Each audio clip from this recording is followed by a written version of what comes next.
my confidence from what I've experienced in my past. But it was at that point because it's like I did soccer. I was top player in soccer, switched to volleyball, top player in volleyball. Then, so I realized everything that I do respectfully, I'm going to be one of the best. I feel like an objection I deal with all the time is, hey, Jayden, you've been in the industry for 4.5 years, but my parents' agent has been in the industry for 25 years. And I'm like, respectfully, if we want to look at the stats, I've probably done more in 4.5 years than that agent has done in 10 plus. What's that one thing you think you need to work on?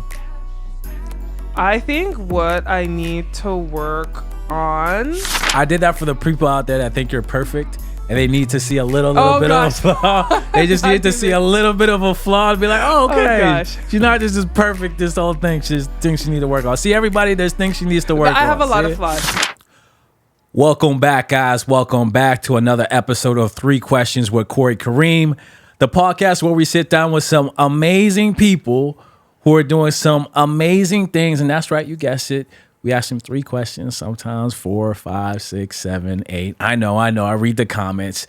But rather than just talk about my guests, their wins, or their successes, we tend to start the conversation around their failures, more specifically, the lessons that they learned from those individual experiences. So with that being said, my guest today is a powerhouse in the GTA real estate scene who's reshaping what it means to be a realtor in the digital age.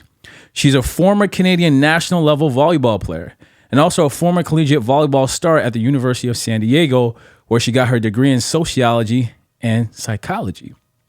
She then pivoted from athletics to real estate, and by the age of 27, she already purchased 2 homes, not 1, but 2, and achieved top 0.004% status amongst GTA realtors, and now ranks among Keller Williams, Canada's top 20 realtors. Hello.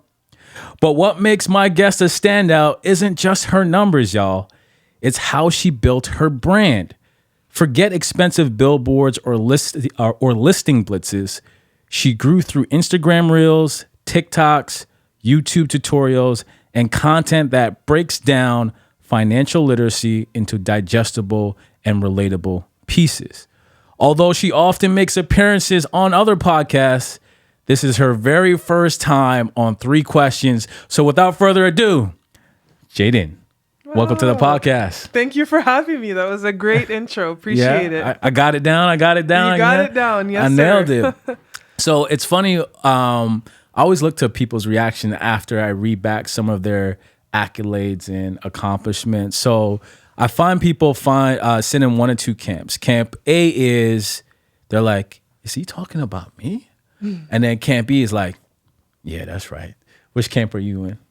I think I'm in between. You're both? I'm in between, yeah, because it's cool to see sort of how far I've come, but then also it's like I'm really working on just taking in where I'm at and acknowledging my accomplishments. So I'd say I'm in between, yeah. Awesome. So I know I mentioned a lot about some of the things that you've achieved, but is there anything you want to add to the introduction that I just gave you?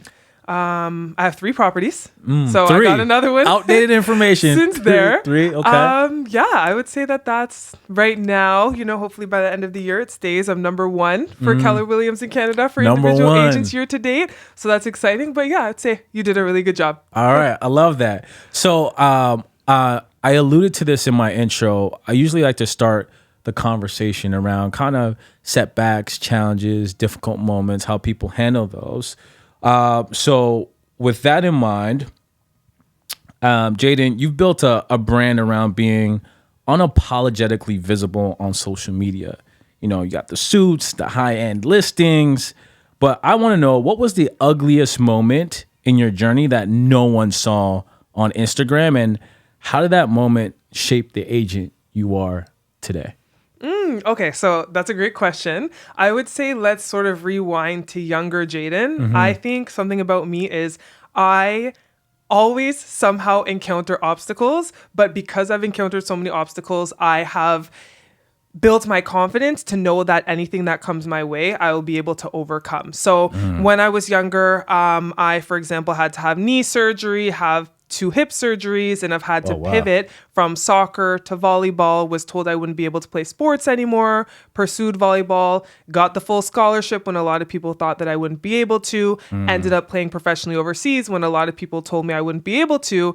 And then I think a topic I sort of want to bring up, just because I am, a retired athlete, is life after athletics. I think that a lot of athletes, we are so used to being sought after for the majority of our lives. And then reality sort of hits once you retire. You're no longer that Jayden Kennedy volleyball. You're sort of Jayden Kennedy, right? And you have to create a new identity. I luckily was always sort of confident in who I was. I wasn't too attached to Jayden Kennedy, the volleyball player. I do feel like a lot of athletes do get caught in that sort of dimension where they still feel like they have the reputation that they once had, but they don't really have it today, right?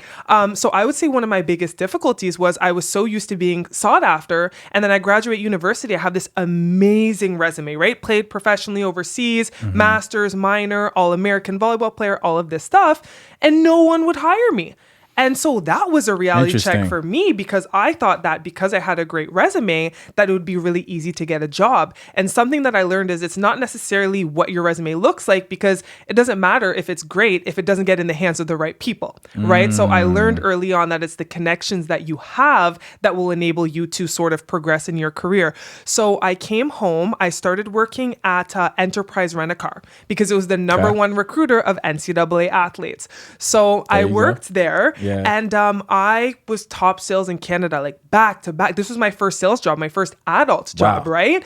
And back to back to back, I was getting all these accolades, but then I was trying to move up in the company, and there was a ceiling there. And the way that the company is structured is if I were to get promoted, the person above me would lose the commissions that I was making them. So what I found was I was applying for these positions to move up, and my resume was, like I said, on point, but I wasn't getting those promotions. So it came to a point where I said, you know what? This is not how I like to operate. I actually quit my job, and I was unemployed for a few months because I was like, I cannot stand putting in all this work and not necessarily reaping the benefits of it. So I left, was unemployed. Then someone who I knew got me into big tobacco. So I was in big tobacco for a bit doing sales. I was not passionate about that at all. But once again, I was in the top of Canada for sales. And I'm like, you know what? Maybe I'm sort of good at this sales thing, but I studied psych, minored in soc. I'm not passionate about helping people put tobacco in their bodies, right?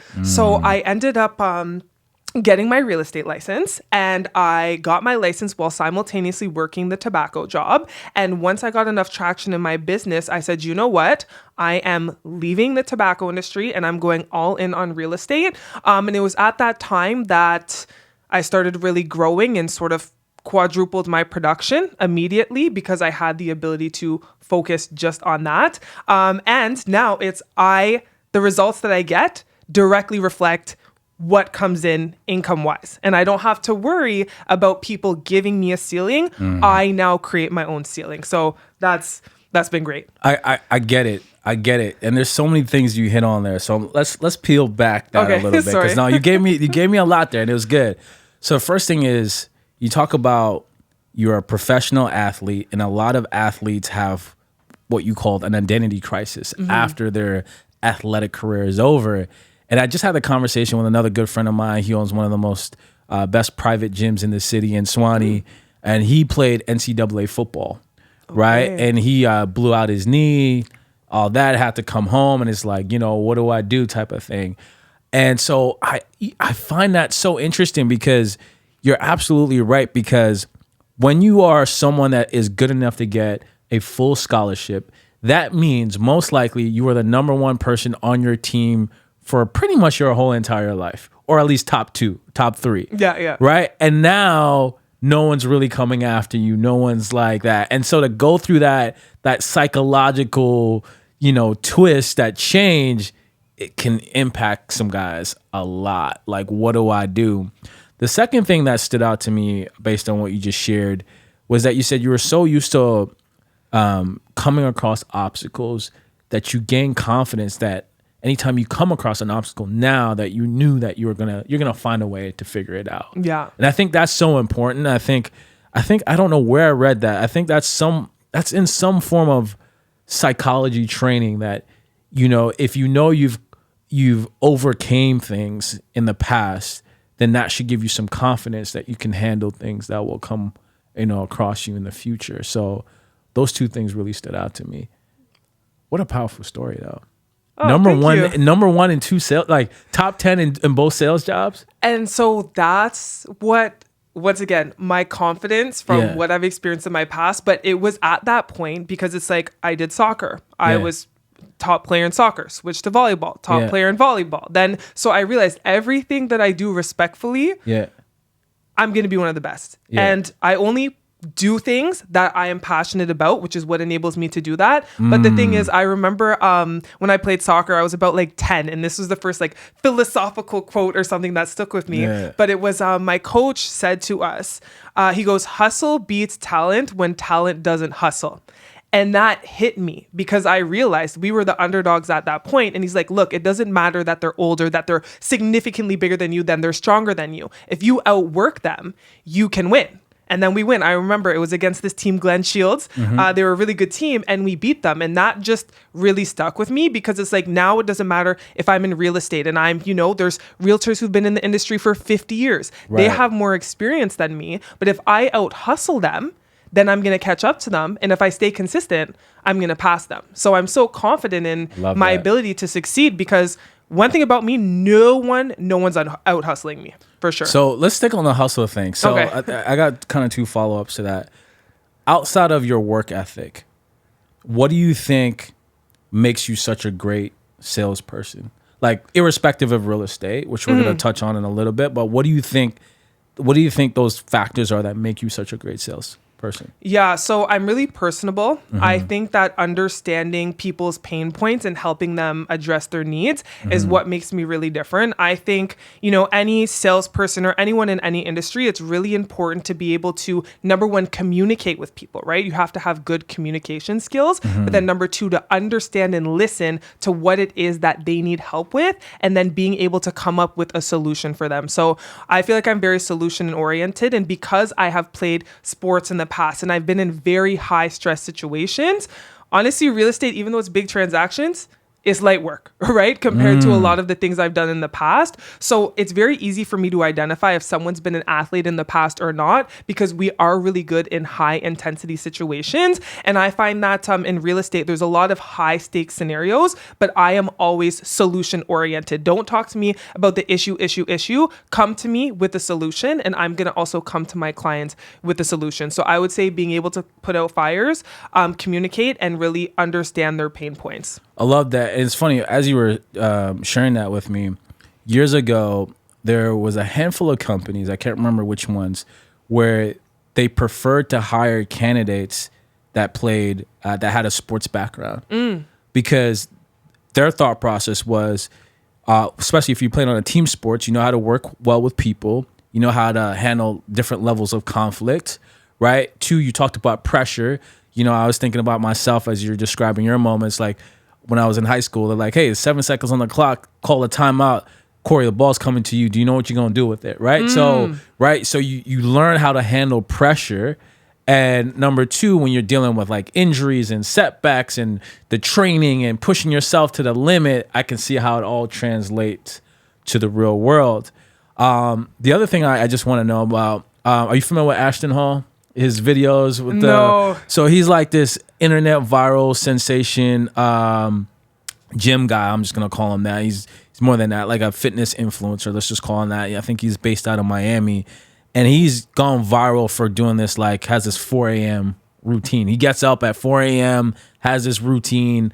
Goes crazy. Everyone. Wait, is it like trending right now where people are like making cereal with some type of liquid, like So like his day starts off with him like I guess he has like ice water and he puts his face. Yes. Okay, that guy, right? And so I bring that up because I heard you get up pretty early and you're kind of got like your own kind of Ashton Hall routine. So talk to me about when you typically start your day and what does that day look like? So as we were sort of discussing off the pod, I fell off. I was a little sick before, but now typically what it looks like is I wake up at 5:30. I do my workout. I do a little bit of journaling. I shower and I start my day, typically going into the office.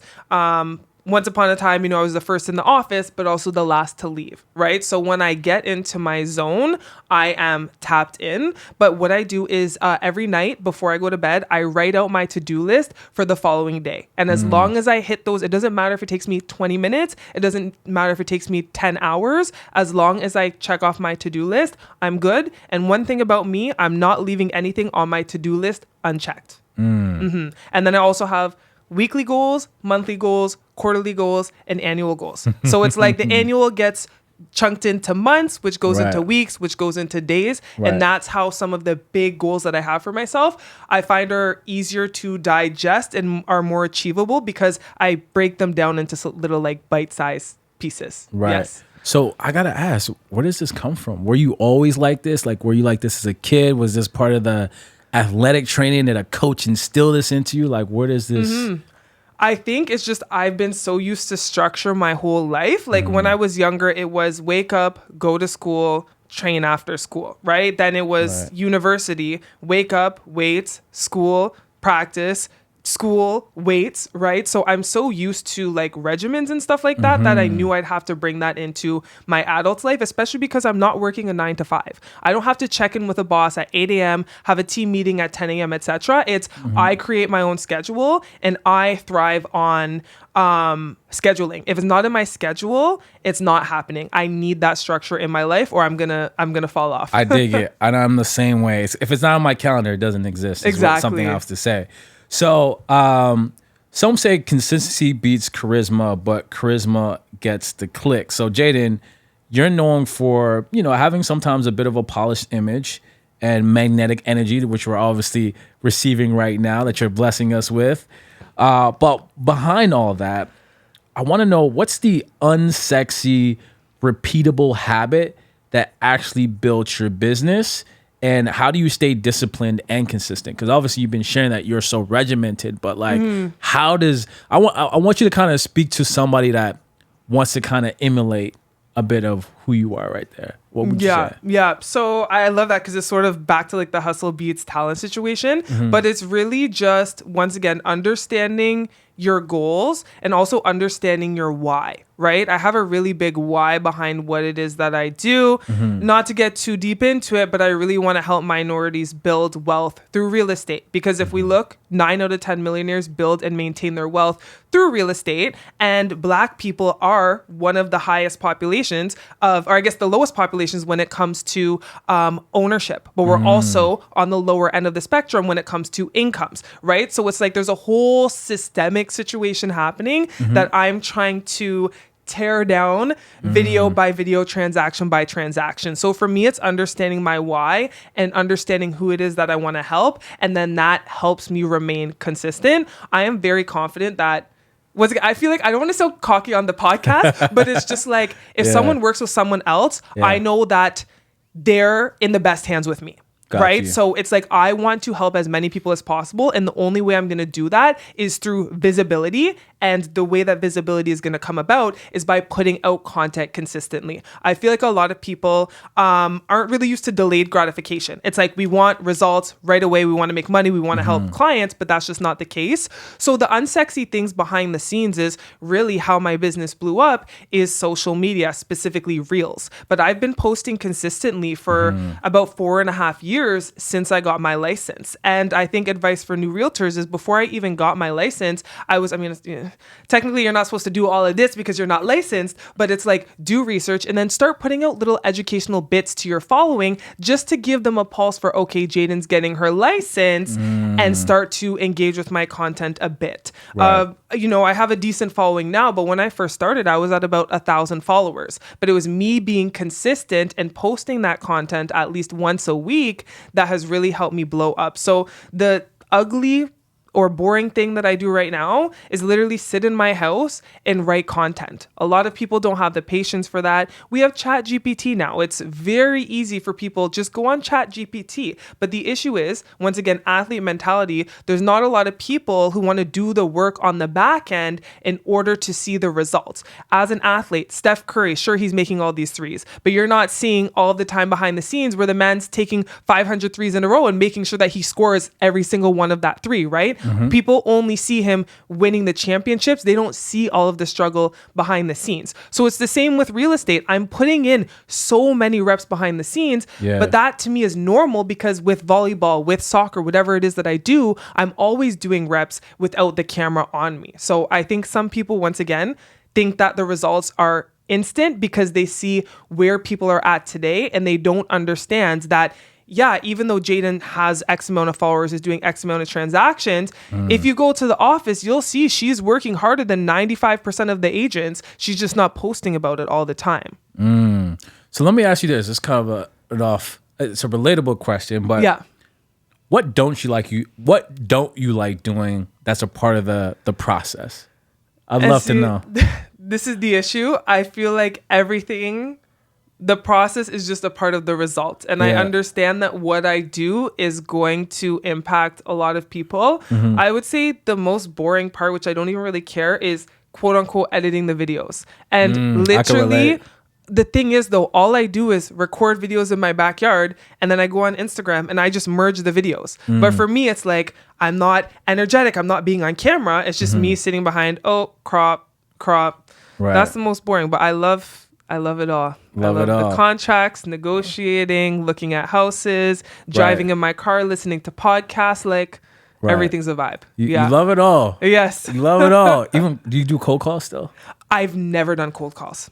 Even cold door knocking? Nothing? I did door knocking twice and I was not received well. And I think that number one, it was due to the way, I'm young, right? People aren't going to take me super seriously. Right. But number two, I think that a lot of door knockers, they don't provide a lot of value. And me, I'm a very value driven person, but I think that just knocking on the door, they see realtor, they just slam the door in my face regardless. So for me, it was a bit of an ego hit because it's like, I'm actually here to give you value, but you don't want to listen to me. I see. So by pivoting to social media, almost all of my followers want to hear what I have to say. So I'm attracting the right people. And I thought, okay, so this one guy is knocking, or I guess I'm door knocking and he's slamming the door in my face.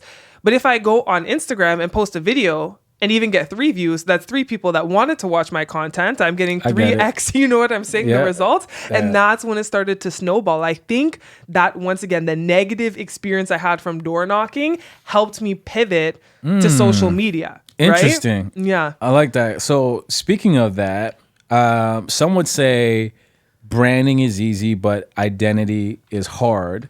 So a lot of new agents, copy what's trending. So they got the luxury car, they're using the fancy buzzwords in real estate, they got filters, all that stuff. But you've taken a more intentional route with your brand. So my question is, Jayden, what identity work did you have to do internally before the external branding made sense or money? In other words, Jayden, what did you do to figure out your branding, and when did you know that it was working, like that aha moment? I think you kind of alluded to it. I know the door knocking was a part of the pivot. Yeah. But were there any other kind of moments where you're like, oh, it's starting to click with people now? Like what I'm doing is clicking and resonating. Yeah. So I would say it was actually my first client. So I was posting on social media just because my goal is, we don't want to get too deep. The educational system is set up in a way where certain people get access to certain pieces of information. So I wanted to be that person who provided valuable information to those who are not learning them the information in school and don't have people in their households to teach them about said information. So my goal of using social media was to just bridge the gap between real estate acquisition and financial literacy, right? And what came of it was, all these transactions, but my goal was literally just to educate people and be that source of information for them. But I would say about 6 months in, I had someone reach out and they're like, hey, Jayden, I'm looking to buy a house. I'm going to connect with my mortgage guy and then I'll circle back with you later. I was like, okay, cool, And then fast forward 2 months, they're like, hey, Jayden, I'm pre-approved. Let's go buy a house. And I was like, Oh, wow. Like you weren't gonna ghost. Like this is actually a thing. So that's when my sort of antennas went off. And then the more content I put out, the more conversations like this I started to have, and the more transactions came. And then I was like, oh, this is like actually a very good lead gen pillar. So I never got on social media with the idea that I would get a lot of business. And to be honest, the majority of realtors on social media, they're not getting any deals from their content, right? But I think that because I lead with value, like you said, the flashy cars, the this, the that, but how does that provide value to someone who doesn't know how to get into real estate? Right? So my goal is, let me educate you on, sure, I bought 3 properties. This is how I bought the properties. Not only that, this is what to expect when it comes to your mortgage payments. This is how much cash it is that you're going to need. That's the information that people want to see. They don't want to see the just listed and the just sold. They want you to feed them good information, and that builds credibility. And once you have credibility and the eyes on you, then that's when you can really start to get the ball rolling. Got it. So you're teaching people the how, the what, not just the end result. Okay. I'm getting this. Yeah. Now, real estate agents, especially the ones who do, I guess, luxury properties, love to brag about how big those properties are and kind of be a little bit flashy with it. But you sometimes wonder how much of that is like a facade, like who's actually closing, right? You show me all this stuff. Now, you're carving out a space in the luxury pre-con and resale market, but you kind of alluded to the fact about there's gatekeepers or there's gatekeeping in the industry. So I want to know, what silent barriers did you have to break through to be taken seriously? I know that when you're saying the door knocking, some people thought you're a little bit too young in those high stakes circles. And what's your advice for others looking to do the same that have no pedigree, no handouts, so no connections, and they have no excuses? Like they kind of need this to work. So I'll keep it real with you. Yeah. If you are a black male, Yeah. door knocking might not be the best route for you, I right? can see that. I've had countless conversations with a lot of, bigger black males, and they said that they've had really uncomfortable encounters where people either said they don't feel comfortable or they've been called names, etc. So you have to understand that based off of what you look like, both color-wise and gender-wise, you're going to have to pivot the approach that you take, right? So I would say for me, my biggest obstacle is 2 things. Number 1, my age. But I think that I've overcome that because, once again, I leverage social media to put out educational content so people can see that I know what I'm talking about. I feel like an objection I deal with all the time is, hey, Jayden, you've been in the industry for 4.5 years, but my parents' agent has been in the industry for 25 years. And I'm like, respectfully, if we want to look at the stats, I've probably done more in 4.5 years than that agent has done in 10 plus. So I think the age barrier has been a bit harder for me. I think I've sort of overcome that now. And then also because I get a lot of my clients from social media, and the demographic I typically work with is, millennials. A lot of them are it's Gen Z, right? The ones like after millennials, I think. They find me on social media, then they go tell their parents, yeah, I'm going to buy a house. And they're like, oh, yeah, are you going to use XYZ agent? And they say, no, we're going to use Jayden. And then they're like, oh, okay, how do you know Jayden? And they say, oh, she's from Instagram. And they're like, oh, so you're telling me that you watched a video of someone talking in a camera online, you've never met them, and now you're going to ask them to guide you to purchase the biggest purchase you've ever done in your life? Are you crazy? So that, I say, is the other obstacle. But I see Instagram as my resume. I will not post anything on social media that I don't want my clients' parents, aunts, uncles, siblings, grandparents watching, because I know that at the end of the day, my brand does hold a certain amount of credibility, and I need to maintain that. So if a parent is giving objections, show your parent my social media. I can speak with them, and then they realize quite quickly, okay, even though she's from social media, she knows what she's talking about, right, and we're okay with proceeding. So once again, I leverage social media to overcome the objections that I would have. Right. What's the craziest objection you've ever heard? And here's another thing. I didn't want to start talking to the guy.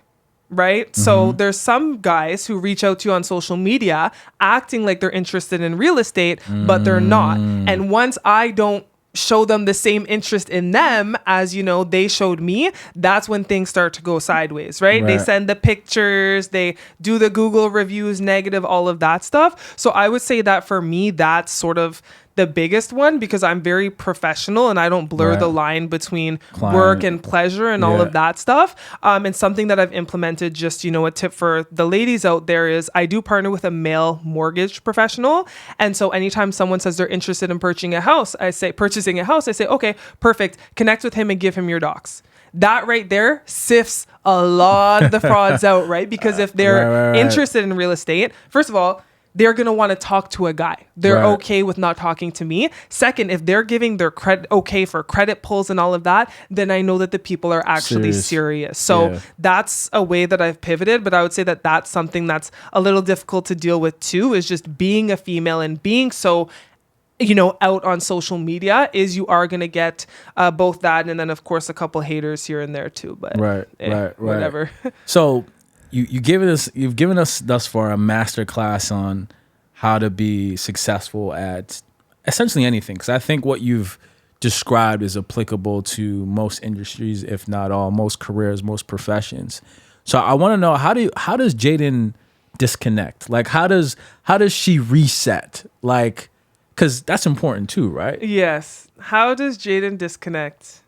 If you ask all my friends. Or does Jayden disconnect might be the better question. Jayden does not really disconnect. And Jayden is sort of, as my friends would say, a little bit of a crazy person. And that's because I'm always on go, go, go. And because of how competitive I am always working. And that's because I love what I do. Instead of watching a Netflix, if my friends are watching Netflix, I might be drafting deals or emailing clients, because that's just what I love to do. What I've realized, once again, is if it's not in your calendar, it's not happening. So now what I've done is I've sort of reversed my annual planning, and I say, okay, I want to go on X amount of trips this year, block off those dates now. Because if I don't block off the dates, then client stuff comes up and I don't have the ability to take the time for myself. And I think that I was so afraid. Last year was a big, big aha moment for me. I was so afraid to go on vacation. And then I told my existing clients, I said, look, in a month and a half, I'm going to, I think it was like Mexico or wherever. I was like, I'm going to Mexico and I'm not going to be here for a week. If you need me, you can reach out, but I'm not going to be here physically.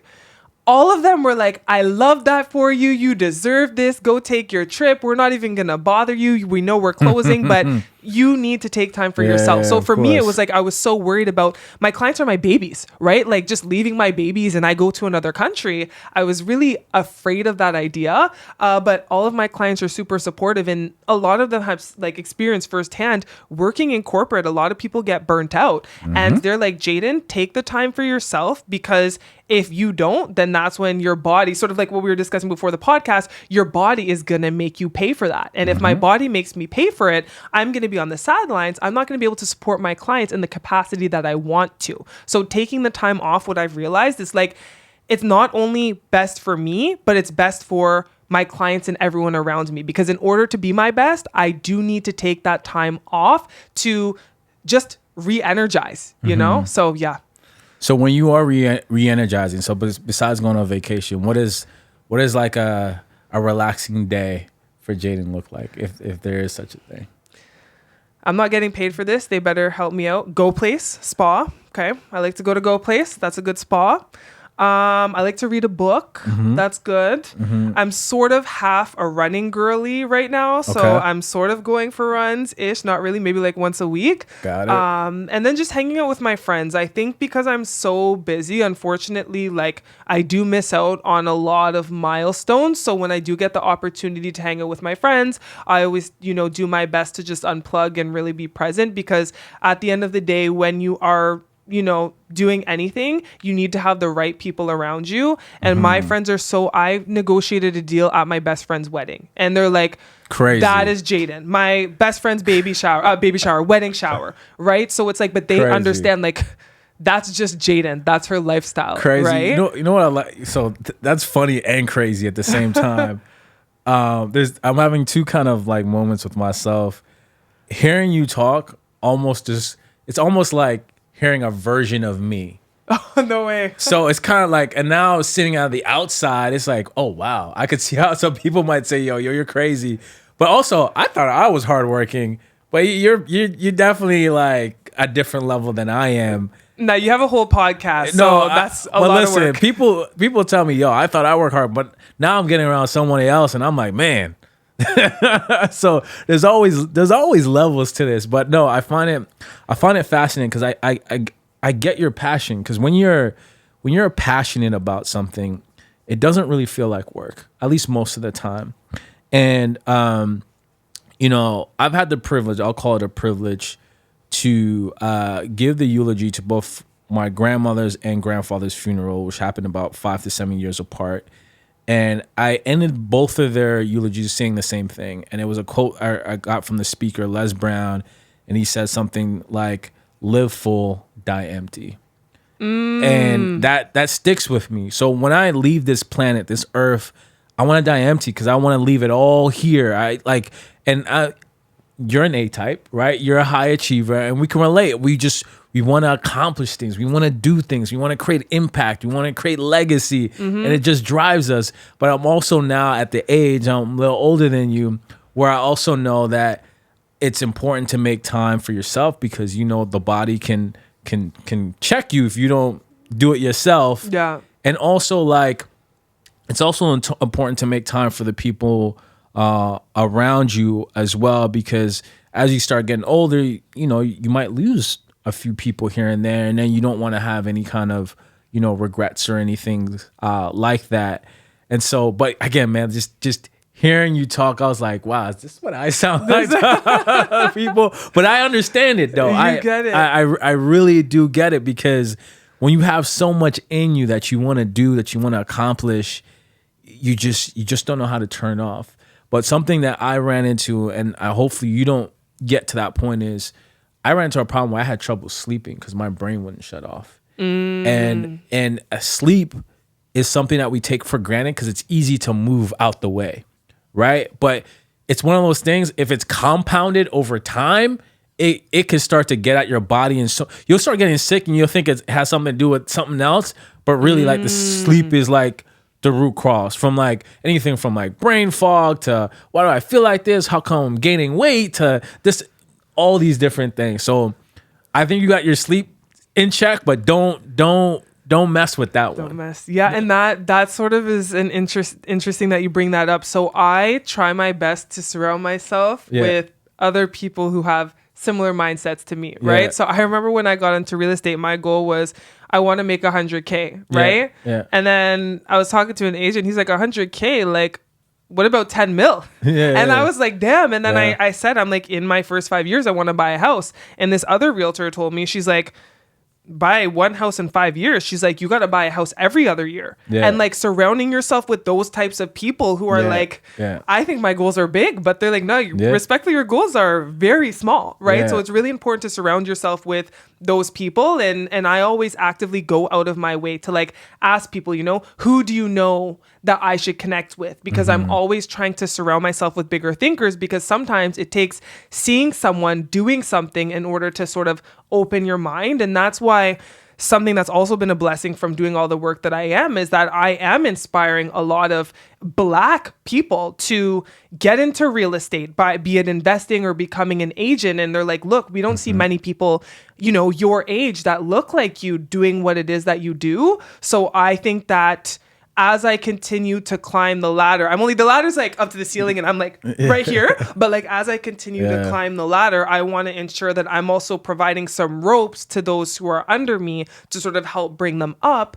And on that token, I also do have a lot of like older, I don't want to say mentors, but people that I speak to on a regular basis. And I have heard a lot of stories about burnout and overworking and losing the family members and people's last words on their deathbeds and stuff. And so they remind me like, Jayden, yes, you want to help as many people as possible, but at the end of the day, like I'm also doing this to build generational wealth and to take care of my family. And if my family members are no longer there, then a big part of my whole why is sort of eliminated, right? Right. Absolutely. And so to move on to my last big question, to, if you were a real estate agent starting out today, like today was day one, and you're in today's market with today's conditions, what are the 1 to 2 things you would be focusing on and doing right now to kind of kickstart your real estate career? Social media, 100%. And not only that, just building your brand, right? Your brand can bring you a lot of opportunities. I get to be on your podcast, right? I get to be on the news. And through doing all of that, it does build more credibility and gives you more reach. And when you do social media, you have to do value-driven content. A lot of people, we do mindless scrolling on socials, but you will stand out if you're providing value. But you also have to be authentic and show a little bit of your personality, right? When I first started, I was I was afraid that people were going to judge me. I didn't know how I'd be perceived. But then I realized as I continued to sort of be myself, I started to attract a lot of clients who were similar to me. And the thing is, if you're not yourself on social media and then people meet you in person, there's going to be a bit of a disconnect, right? So there's that, I would say. And then just surround yourself with the right people. I think that like a lot of agents right now were saying, this is the worst market we've seen in 15 years. And I'm sitting here thinking like, this is the best year I've had by far. You know what I'm saying? And a lot of the agents that I surround myself with, they're all having the best years. And some of them have had their license for 7, 8, 9 years, right? So I feel like I sort of live in this bubble. I might be like a little delusional, but you have to be delusional in order to sort of look over all of the negative energy that a lot of people are putting out there, right? So I would say get on social media and surround yourself with other driven people, because the issue is if you have one negative person in your ecosystem, it's going to drain everything out. Similar to an organization. If you have one person who doesn't understand the culture and they start sort of sucking the life out of everyone else, that's going to ruin your entire ecosystem, and then no one's going to be happy. Right. I love that. And to your point about surrounding yourself with the right people. So I have a men's group. It's 4 of us. We get together once a month and we talk all things life, goals, career, business, amazing, all that. And I had a similar moment to you where I was describing what I do. And one of the guys, funny enough, he's a real estate developer. And he's like, oh, you raise capital. That's not what I do. But he was saying that my skill set, that's what my skill set is on a bigger level. And I never thought of myself as someone like that. But that conversation changed my mind. And also like, having different lines of revenue and side hustles and things like that. And I was like, I remember I had to make a big purchase. And he said to me, Corey, he's like, as a real estate developer, he's like, at least 4 times a year I go broke, but it's temporary. He's like, if you want to grow, you're going to have to spend money, essentially. So he's like, this is a part of the process. You use the word process. It's a part of the process. He's like, money is currency. It's supposed to move, right? Connect me with this guy. Yes. It's supposed to move. It's not, you're not supposed to hug it and hoard it in your bank account, right? You're supposed to move it, right? So to your point anyways, when you're around people like that, it gives you perspective. And you're like, oh, okay. It opens up your mind and be like, okay. Like, this is not so bad. This is, okay, I could think bigger. Like, so I get you on that. And that actually, that's another thing. Realtors, you have to spend money to make money, right? The best investment you can make is in yourself. Okay, so I have no issues dropping $500, $1,000 for an online course or an in-person seminar where I can get one nugget and that can help me 2x my business right there. So I think that a lot of new agents are afraid to spend money. Like a lot of us, we don't have money to start out, but it's like do what you can to be in certain rooms. And a lot of the time it's going to be maybe you have to sacrifice your time. I don't have the money to attend this event. However, I do have the time to volunteer at this event and get the same knowledge that everyone else is paying for, right? So it's just thinking of creative ways to get into the rooms that you want to be in to be able to level up. Okay. Now we're going to pivot right now. We're going to pivot to... Oh, like it's actual... Yeah. So I came up with a card game. It's not even a game. So we've been talking a lot about mentality, focus. So I came out with something called 3 questions, name of the podcast. Conversation cards for overthinkers. I know. Sorry. This is your actual. Yeah. Can I have this? For yeah, a second? You can hold on. I'm gonna get yours today. 3 questions. Amazon. Yes, Amazon. On Amazon. Let me move the mic. Amazon. 3 questions. Corey Kareem. Get it today. I love it. I love that. So I'll give you the quick backstory. Okay. So last summer when I turned 40, I took like a self-retreat to Costa Rica. I literally I want to do one of those. Yeah. So I literally locked myself in a cabin in the middle of the jungle, like literally like the jungle. There was like all types of things and creatures around me, and very limited internet. So it was my opportunity to force myself to disconnect, which is something that I have trouble doing. And two things I discovered: when you're off the internet, 24 hours is a lot of time. And the second thing that came to my mind, and this would resonate more so with overthinkers, is that no one will talk you into or out of more things than yourself. Mm-hmm. So learning to have very productive, conducive, constructive conversations with yourself is probably one of the most important skill sets you can develop, because I myself, in my 41 years on this planet, I've cheated myself out of opportunities. Whether it be in a boardroom, you have an answer to a problem, but you're like, oh, what if it's stupid? And then you hear somebody else say it, and they're like, that was great. And you're like, oh, man. Or, you see a girl or whatever, and you talk yourself out of it. Could have been your one, right? So I've developed this card game to help people have better productive conversations with yourself. So, Jayden, what I'm going to do here is I want you to pick any two cards from this deck, and you're going to answer the question to your best of your ability. But that's 2 questions, not 3. I know. The third one I got for you. Oh, okay. Honestly, the Costa Rica thing got me excited. Then when you said bugs, I can't do well, that. You know what? You could do the side of Costa Rica I was on was more like the self-retreat where you see people do those like Airbnbs, but I didn't do an Airbnb. I purposely put myself in this situation. There's also a fun side to Costa Rica that's like on the Caribbean side where you can party, have fun, and do all that type of stuff. Yeah, I want like glamping. Like I can't do tents or anything like that. But okay. So I want you to ask the question and you answer it. Oh my gosh. Yeah. I'm nervous. I don't even know how hectic these questions are. Ooh, what do you need to let go of this year? I would say, can I actually say something that I let go of last year that I think would benefit the viewers that I've never discussed before? A little controversial. Breaking news. Yeah, oh my gosh. I let go of smoking weed. Yeah. And I think that really helped me, especially with my business, because I liked the quote unquote escape that I got and the way that I felt, but then I didn't like the lack of productivity that I experienced the next day. So I think that letting go of that and also embracing God, it was sort of two at the same time simultaneously, has really made a difference in my life. So I love that. Yeah. Does that count? Yeah. Of course. What do you need to let go of this year? What did you let go of last year? Got you. Well, you're asking me now. Yeah, I'm asking you. Yeah, okay, she's fucking around. Yes. What do I need to let go of this year? Ooh, that is so good. You're asking me my own questions. Yeah. I would say for me, I can be hard on myself for things that are outside of my control, meaning that I'm an empath, even though I am an A-type, which is kind of a weird mix. And sometimes I can feel a level of guilt even when it's necessary to just tell the person this is what it is. Yeah. Right? And so I just need to kind of let go that, hey, it's outside of my control. They're technically responsible for their feelings. You don't need to kind of, baby that, if you will. So that's what I need to let go of. Okay, that's good. That's good. I feel like we can all work on that, right? 100%. What would you do for free? My job today. My job today. Sellers, don't take that too serious, but I love my job and just empowering others. And similar to you, I would be doing this for free. That's what I would do. And my last question for you is up here.